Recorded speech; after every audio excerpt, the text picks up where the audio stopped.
कैसे एकदम गुस्सा टाइप की गुठियावत हंसियत है। का बताओ दीदी, का हो गए? अरे दिन रात कर्जा वाले मन आके परेशान कर रहे हो पूरा। अब ये है तो अत्ताच पता नहीं है कहाँ रखे थे।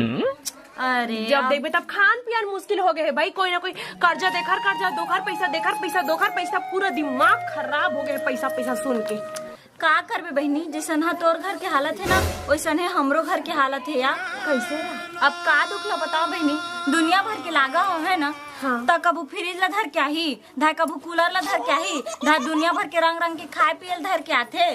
तो ओई ला कहता बहनी कि जब लागा हवे तो लागा ला पटा देतीस ना, लाद देतीस कुछ कुछ ला है ना। तो कबू बात ला नहीं लेवे बहनी। अब कैसे करबे? तो बात ला नहीं ले, बात ला सुन लेती सत्य मोर पर उपकार हो जती। मैं का बताऊं, बातों ला नहीं सुने मोर तो। मोरो तो बात ला तो बातों सुन लेती दीदी। ये बहनी मोरो बात ला नहीं सुने करे। ओ मैं कहा के हमर बात ला सुनते कि क्या? अच्छा तो कहे भाई नहीं बहनी।